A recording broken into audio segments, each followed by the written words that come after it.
Rais wa Marekani Donald Trump ametangaza mapema Jumapili hii kuwa Marekani imefanya shambulio la mafanikio dhidi ya vituo vya nyuklia vya Fordo, Natanz na Isfahan nchini Iran, saa chache baada ya kuonekana kupendekeza kuwa swala la ushiriki wa Marekani katika kampeni ya Israel dhidi ya mpango wa nyuklia wa Iran bado halikuwa limeamuliwa.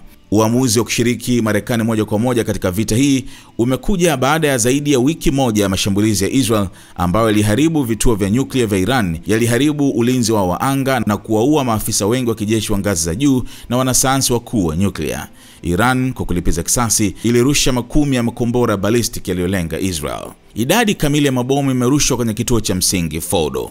Trump aliandika kwenye Truth Social akimaanisha kituo cha chini ya ardhi kinachochukuliwa kama sehemu muhimu zaidi ya mpango wa nyuklia wa Jamhuri ya Kiislamu. Ndege zote sasa ziko nje ya anga la Iran, ziko njiani kurudi nyumbani salama, aliandika. Hongera kwa mashujaa wetu Marekani. Hakuna jeshi lingine duniani ambalo lingeweza kufanya hivi.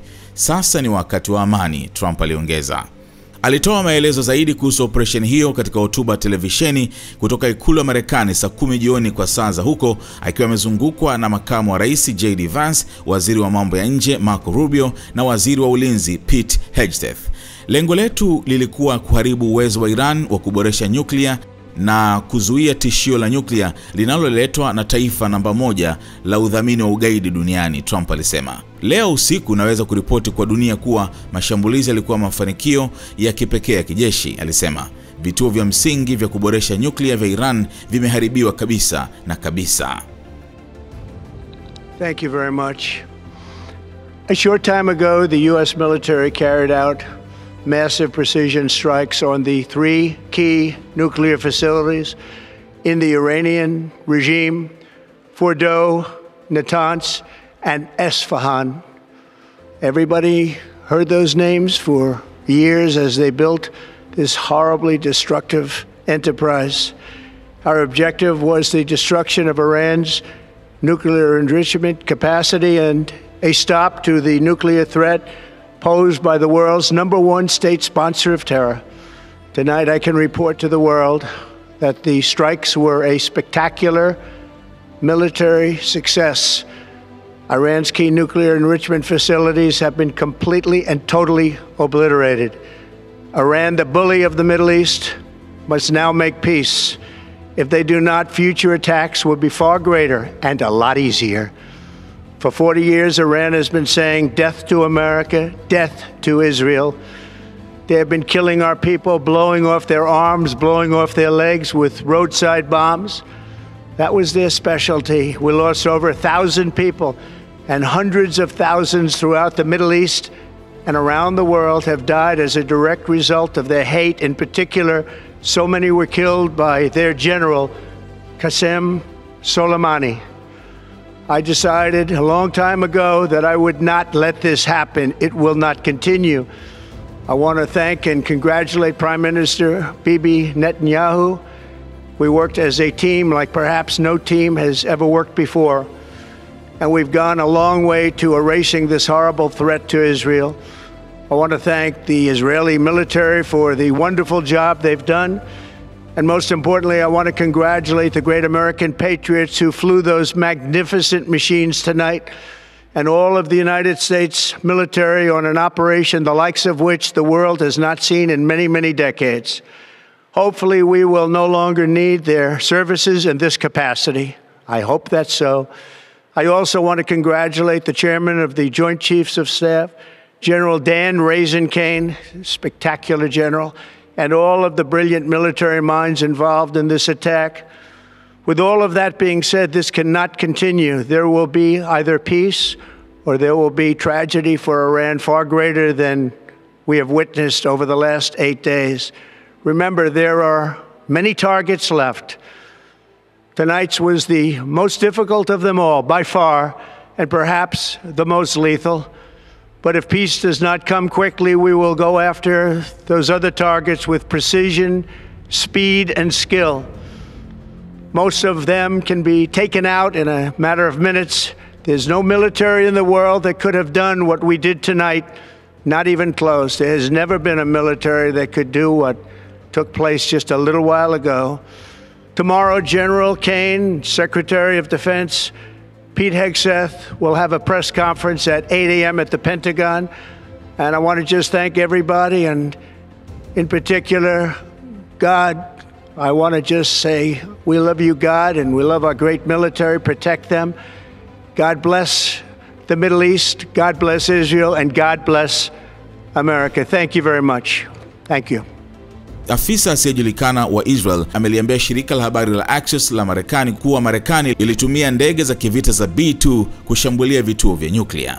Ndege hizi za hali ya juu zinajulikana kwa uwezo wa kubeba bomu lenye uzito wa zaidi ya kilo 13.6 la GBU-57 Massive Ordnance Penetrator.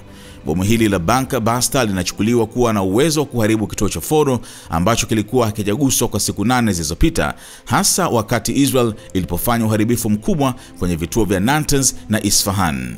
Bomu hili linachukuliwa kuwa linaweza kupenya takriban futi 2000, yani mita 61 chini ya uso wa dunia kabla ya kulipuka, na linaweza kurushwa moja baada ya jingine kwa mfululizo, likichimba kwa kina zaidi na kila mlipuko unaofuata. Trump alizungumza na Waziri Mkuu Benjamin Netanyahu muda mfupi baada ya Marekani kumaliza mashambulizi yake, afisa wa ikulu alisema, na Axios ikaripoti kuwa Marekani ilieleza Israel kabla ya kuanza mashambulizi.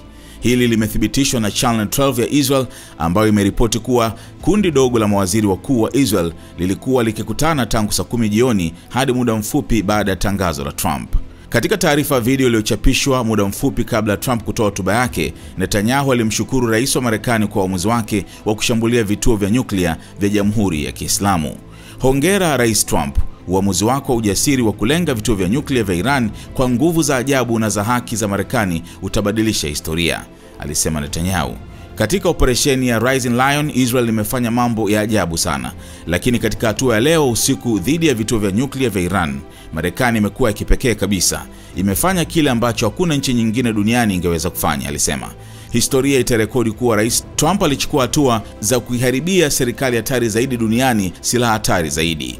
Uongozi wake leo umeunda mwelekeo wa historia unaoweza kuongoza Mashariki ya Kati na zaidi hadi mustakabali wa ustawi wa amani, aliongeza Netanyahu. Rais Trump na mimi mara nyingi husema amani kupitia nguvu. Kwanza inakuja nguvu, kisha inakuja amani. Na leo usiku Rais Trump wa Marekani walifanya kazi kwa nguvu nyingi. Rais Trump nakushukuru, watu wa Israel wanakushukuru, nguvu za ustaarabu zinakushukuru, alihitimisha. Mungu aibariki Marekani, Mungu aibariki Israel, na Mungu abariki muungano wetu usiovunjika, imani yetu isiyoweza kuvunjika. Congratulations, President Trump. Your bold decision to target Iran's nuclear facilities with the awesome and righteous might of the United States will change history. In Operation Rising Lion, Israel has done truly amazing things. But in tonight's action against Iran's nuclear facilities, America has been truly unsurpassed. It has done what no other country on earth could do. History will record that President Trump acted to deny the world's most dangerous regime the world's most dangerous weapons. His leadership today has created a pivot of history that can help lead the Middle East and beyond to a future of prosperity and peace.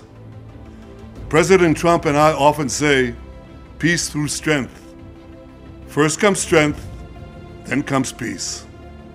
And tonight, President Trump and the United States acted with a lot of strength. President Trump, I thank you. The people of Israel thank you. The forces of civilization thank you. God bless America. God bless Israel. And may God bless our unshakable alliance, our unbreakable faith. Hata hivyo, shirika la habari la Iran linaloendeshwa na serikali IRNA lilithibitisha shambulio dhidi ya kituo cha nyuklia cha Fordo na likakiri kuwa mashambulizi tofauti yalilenga Natanz na Isfahan. Ikielezea taarifa kutoka jimbo la Qom, IRNA ilisema saa chache zilizopita, wakati ulinzi wa anga wa Qom ulipowashwa na malengo ya adui yakigunduliwa, sehemu ya kituo cha nyuklia cha Fordo kilishambuliwa na maadui. Likithibitisha mashambulizi, shirika la nyuklia la Iran lilisema kuwa nchi hiyo itaendelea na shughuli zake za nyuklia licha ya mashambulizi ya Marekani dhidi ya vituo vya msingi. Wateja wako watarajiwa wanaangalia video hii. Kama biashara yako ingeonekana pamoja na unachokiangalia sasa, wengi wangegeuka kuwa wateja wako wapya. Tuandikie sasa info@snstz.com au WhatsApp pekee 0659 250 389. Tuifikishe biashara yako kwa wana SNS.